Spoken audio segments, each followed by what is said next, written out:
Herkese merhabalar.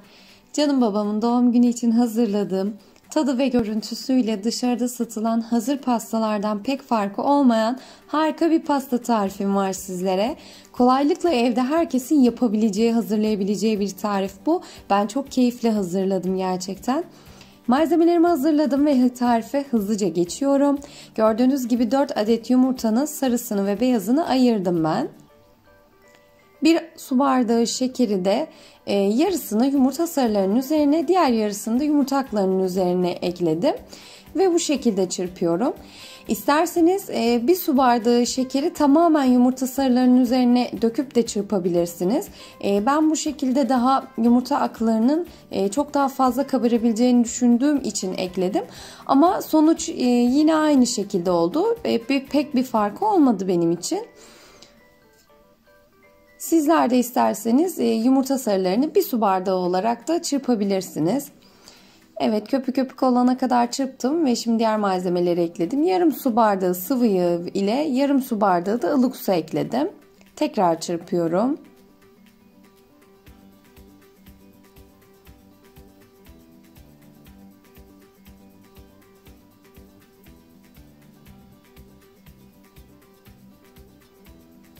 Evet, 1,5 su bardağı kadar un ekledim. Yarım su bardağı nişasta koyuyorum. 1 paket vanilin ve 1 paket de kabartma tozu ekledim. Ve şöyle bir karıştırdıktan sonra da güzelce çırpıyorum.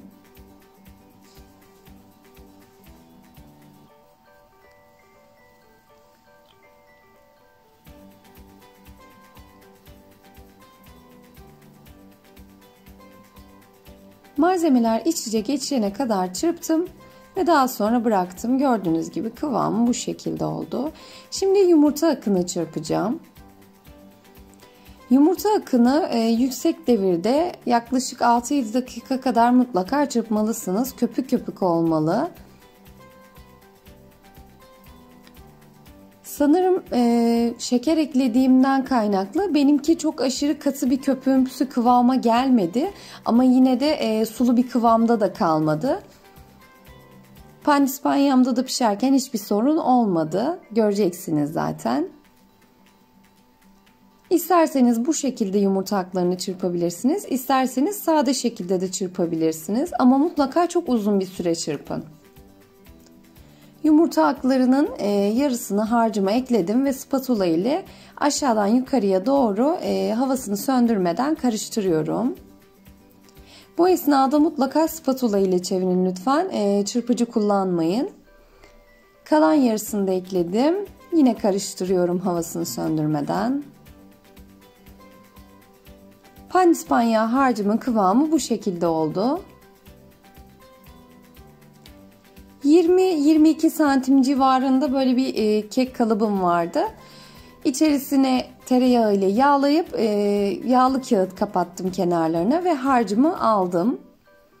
Önceden ısıttığım 180 derece fırında pişiriyorum.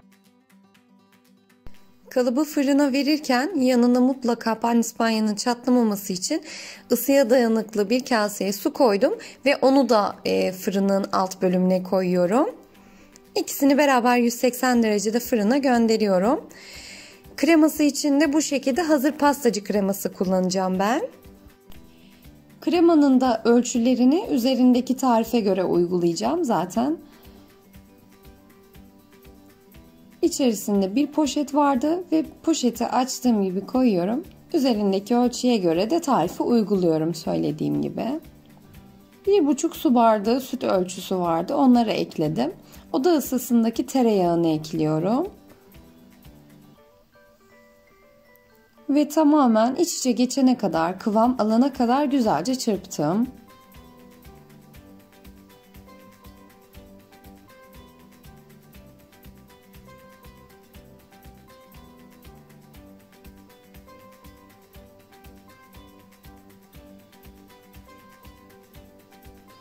Evet, görüyorsunuz kıvamı bu şekilde oldu.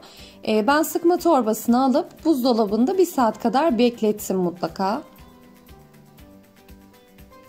Evet, dış kreması için de krem şanti kullanacağım ve yoğun bir krem şanti tabanı olmasını istediğim için 4 paket kullanıyorum.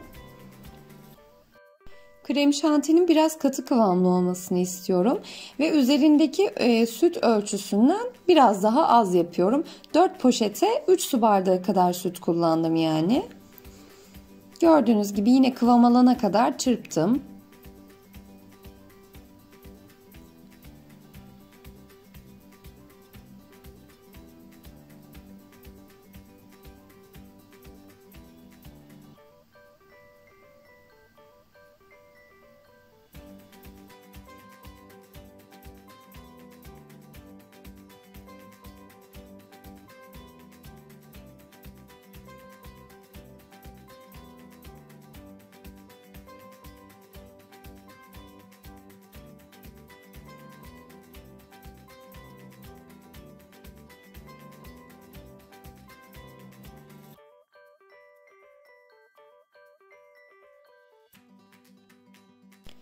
Kıvam aldığında da pastacı kremasına yaptığım gibi yine sıkma poşetini alıp dolapta en az 1 saat kadar dinlendireceğim. Aceleniz varsa derin dondurucu bölümünde yarım saat kadar da bekletebilirsiniz.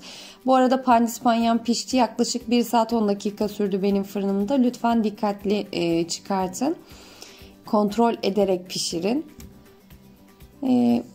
Kalıbımdan hemen çıkarttım. Soğuma telinin üzerine koydum ve yağlı kağıtları da üzerinden çıkartıyorum dikkatlice. Bu şekilde soğuduğunda herhangi bir nemlenme olmayacaktır pandispanyada. Gayet güzel pişmiş pandispanyam. İçi de pişmişti. Dışı da gördüğünüz gibi çok güzel pişmişti. 3 katlı yapacağım için ideal ölçüde pişmişti.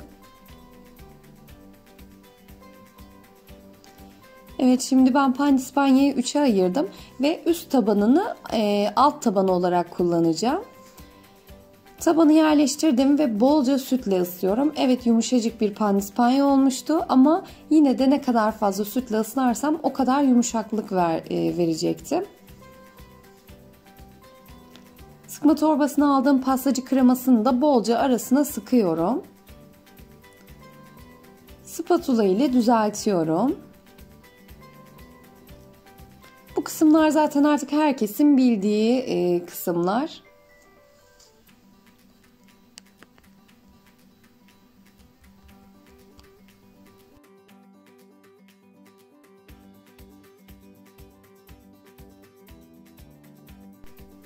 Pastanın iç kısmını ben muzlu ve bitter çikolatalı olarak hazırladım. Siz istediğiniz malzemeyi koyabilirsiniz.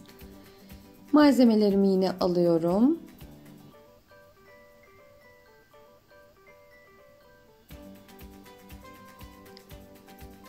Pastanın ikinci kısmını yerleştiriyorum ve elimle çok fazla bastırmadan düzeltiyorum.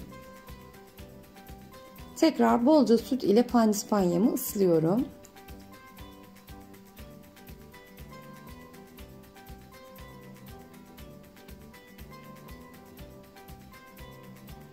Kalan kremamı da yine pandispanyanın üzerine dağıtıyorum. 2 kat pastacı kreması oldu ama bol bir pastacı kreması oldu. Tadı yoğundu. Gayet güzeldi. Yine spatula ile düzelttim.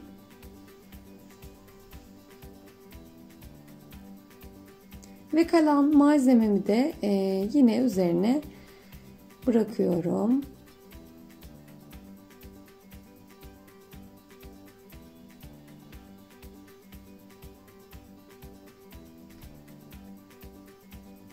Evet, şimdi son katı kapattım ve tekrar elimle çok hafif düzelttim. Yine sütle ısladım bolca. Gördüğünüz gibi bu pastanın piştiği zamandaki halindeki taban kısmı. Bunu en üste getirerek daha düzgün bir görüntüye sahip olmasını sağladım. Şimdi bu kenarlarından akan kremaları, çıkan kremaları daha doğrusu spatula ile böyle gelişigüzel düzeltip aralardaki boşlukları dolduruyorum. krem şantiyi dış kısmında sıvadığım zaman çok daha düzgün bir görüntü elde edeceğim bu şekilde olunca.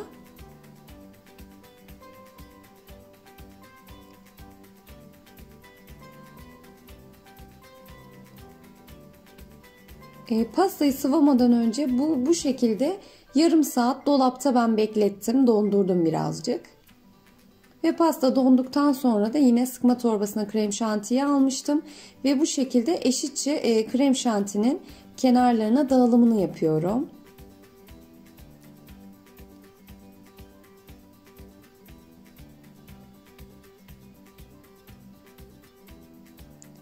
Krem şantinin miktarı bol olduğu zaman daha düzgün sıvama işlemi oluyor.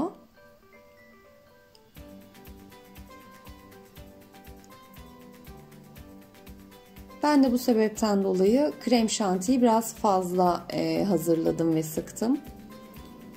Şimdi spatula ile kenarlarını düzeltiyorum. Çok fazla bastırmıyorum. Dik bir şekilde fazlalıklarını alır gibi çevire çevire düzeltiyorum.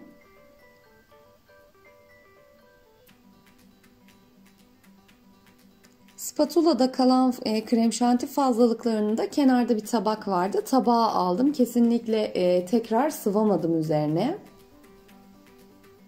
Böyle küçük hareketlerle, ince dokunuşlarla sıvamaya çalıştım.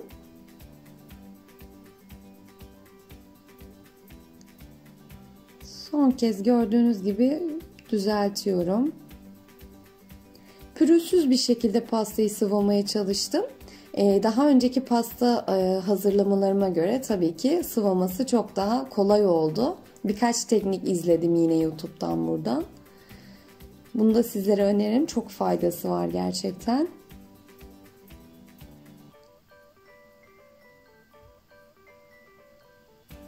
Evet, yine her tarafını eşitçe sıvadım spatulayla. Böyle düz bir spatulam vardı. Son kez onunla eşitledim.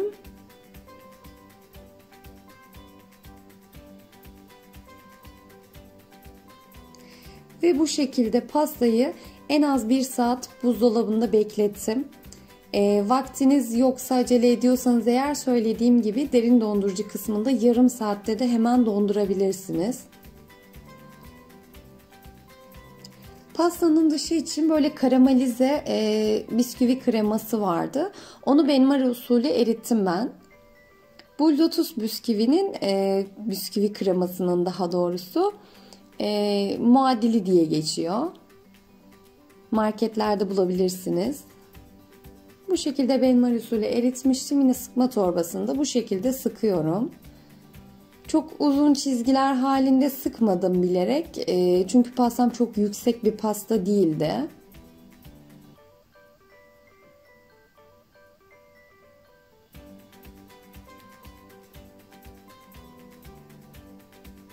Bu pastanın ölçüsü de 15-17 kişilik arası bir pasta oldu.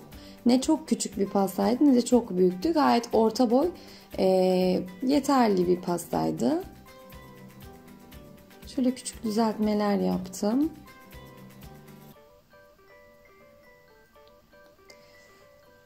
Kalan çikolatayı da ben yine üzerine böyle zikzaklar çizerek boş kalmasını engelledim. Bu şekilde daha hoş durdu en azından.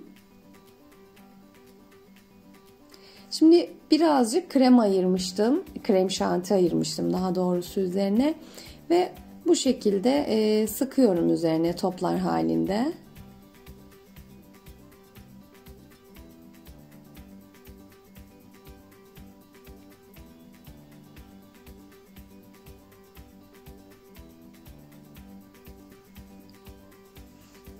Siz de isterseniz pastayı bu şekilde görüntüsünü hazırlayabilirsiniz. İsterseniz üzerini sade bırakabilirsiniz ve herhangi bir meyveyle de süsleyebilirsiniz. Her zaman söylediğim gibi tamamen sizin göz zevkinize hitap eden bir durum bu. Böyle çileklerim vardı. Aralara çilekleri yerleştiriyorum.